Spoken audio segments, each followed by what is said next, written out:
और मैंने तो कल रास्ते पे उतरकर चुनौती दी है कि अगर आप मर्द हो, आप में हिम्मत हो, ये क्या नौटंकी चल रही है, कब तक लोगों को उल्लू बनाएंगे। और उनका जो हिंदुत्व है वो हमारा हिंदुत्व नहीं है। और आज बड़े सीना तान कर आ रहे, 56 इंच की छाती। अरे आपकी 56 इंच का जो सीना है उस वक्त कहाँ था? उसको तो पसीना आया था। आज जैसे हमारे कुछ लोग गले में पट्टा बांध कर गए उनके पास, तो ये तो मेरे पिताजी ने कभी सिखाया नहीं किसी की गुलामी करो। मुझे भी वहाँ आमंत्रित किया गया था, सैयदना साहब ने बुलाया था, मैं गया। लेकिन मैं गया, मैंने वहाँ चपाती नहीं लट ली, क्योंकि जो रिश्ता होता है ना उसको दिखावे की जरूरत नहीं होती। जब कोई रिश्ता नहीं होता है तो ऐसे नौटंकी की जरूरत पड़ती है कि जाकर रोटी। एक अपना फौजी था कश्मीर में, वो छुट्टी लेकर घर जा रहा था परिवार को मिलने के लिए।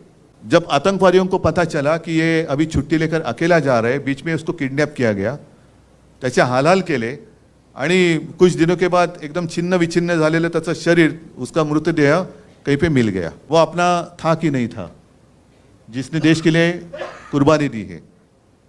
अभी मैं अगर कहूँ कि हाँ वो मेरा भाई था तो आप बोलेंगे लेकिन आपको नाम पता है क्या है? उसका नाम था औरंगजेब। औरंगजेब होगा ना, मजहब से मुसलमान होगा, था ही, लेकिन उसने अपने देश के लिए कुर्बानी दी। भारत माता, जिसको भारत माता की जय कहते हैं, उसके लिए उसने अपनी जान तक दे दी। वो अपना भाई नहीं था? इस देश को अपने मातृभूमि मानने वाला हर कोई वो हमारा भाई है, वो हमारा भाई है। जैसे चुनाव आते हिजाब का मुद्दा आया था, अब कहाँ गया हिजाब का मुद्दा? हाँ, फिर जैसे कुछ आता है तो गौवंश हत्याबंदी का मुद्दा निकालेंगे, कुछ आएगा तो मतलब हिंदुओं को ऐसे महसूस होना चाहिए कि अरे क्या हो रहा है। अच्छा, अगर मैं कांग्रेस के साथ गया तो हिंदुत्व को छोड़ दिया। अभी कल मोगैम्बो ने कहा कि ये मुख्यमंत्री पद के लिए कांग्रेस और राष्ट्रवादी के तलवे चाट रहे थे। तो अभी उन्होंने जो किया है, कौन किसका क्या कौन सा हिस्सा चाट रहे पता नहीं। नाही सांगतो ना, हे रोटी बन आता ऐसे 2-4 दिवसापूर्वी मुझे भी वहां आमंत्रित किया गया था, सैयदना साहब ने बुलाया था, मैं गया। लेकिन मैं गया, मैंने वहाँ चपाती नहीं लट ली, क्योंकि जो रिश्ता होता है ना उसको दिखावे की जरूरत नहीं होती। जब कोई रिश्ता नहीं होता है तो ऐसे नौटंकी की जरूरत पड़ती है कि जाकर रोटी कणिक मळा, चपात्या लाटा, झाड़ू मारा। और जब दिल से रिश्ता होता है ना तो बात सीधी दिल से दिल की होती है। नौटंकी की बात करने की, नौटंकी करने की आवश्यकता नहीं होती। मैंने जाकर वहाँ, उन्होंने मुझे प्रेम से बुलाया, मैं गया। क्योंकि जब बड़े सैयदना साहब थे तो मुझे याद है, मैं छोटा था तो वो भी मेरे पिताजी को मिलने के लिए घर पे आए थे। तो इतने पुराने हमारे संबंध है, कोई आवश्यकता नहीं है नाटक करने के लिए। लेकिन उन्होंने कुछ भी किया। मैं कांग्रेस के साथ गया तो हिंदुत्व छोड़ दिया। अरे भाई, आप मुफ्ती मोहम्मद के साथ बैठे थे, उस वक्त आपने क्या छोड़ा था? और मैंने तो कल रास्ते पे उतरकर चुनौती दी है, जिन लोगों ने मेरा पार्टी का नाम और धनुष्य बाण छीन लिया है, उनको मैंने चुनौती दी है कि अगर आप मर्द हो, आप में हिम्मत हो है, तो आप मेरा चुराया हुआ धनुष्य बाण लेकर मेरे सामने आइए, मैं मेरी मशाल लेके सामने आता हूँ, देखेंगे क्या होता है। मैंने तो भाजपा को छोड़ा है, हिंदुत्व को नहीं छोड़ा है। भाजपा मतलब हिंदुत्व नहीं है, और उनका जो हिंदुत्व है वो हमारा हिंदुत्व नहीं है, वो हमें मंजूर नहीं है। मैं खुलेआम कहता हूँ, जो मेरे पिताजी ने मुझे सिखाया वो हिंदुत्व ये नहीं है। और मेरे पिताजी की भाषा में कहें तो राष्ट्रीयत्व हेच आमचं हिंदुत्व है। हमारा जो हिंदुत्व है वो देश से जुड़ा हुआ है। लेकिन इनका जो हिंदुत्व है वो कैसे है कि आपस में लड़ाई लड़ाओ, आपस में झगड़ा कराओ, परिवार में झगड़ा लगाओ, पार्टी में झगड़ा चालू करो और सत्ता हासिल करो। मुझे तो लोगों के सामने आना है, लोगों के बीच में आना है और पूछना है, बताओ मैंने क्या गलती की है। 2.5 साल में मुख्यमंत्री था, कहाँ मैंने भेद किया है? आपस में लड़ाई कभी मैंने करवाई है? कभी शिवसेना ने आपस में लड़ाई लगाई है, की है? कभी नहीं।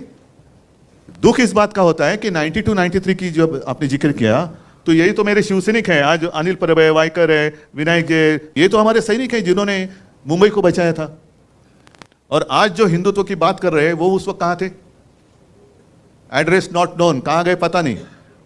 और आज बड़े सीना तान कर आ रहे, 56 इंच की छाती। अरे आपकी 56 इंच का जो सीना है उस वक्त कहाँ था?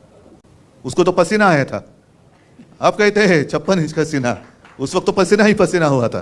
आज जैसे हमारे कुछ लोग गले में पट्टा बांधकर गए उनके पास, तो ये तो मेरे पिताजी ने कभी सिखाया नहीं किसी की गुलामी करो।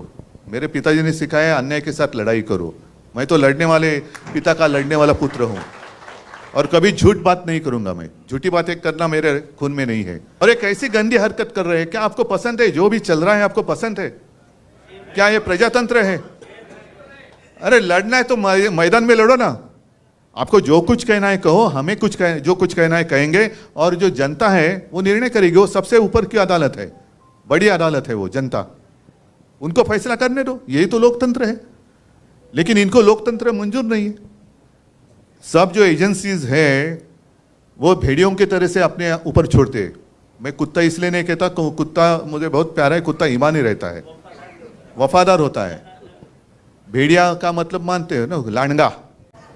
वो पहले छोड़ना है, इनकम टैक्स को छोड़ो, इसको छोड़ो, उसको छोड़ो, सबको डराने के बाद मैं सबके साथ अकेला लड़ रहा हूं। अरे अकेला क्या, आपके भेड़िए तो सब पहले आए ना, उनके आधार पर आप लड़ रहे हैं।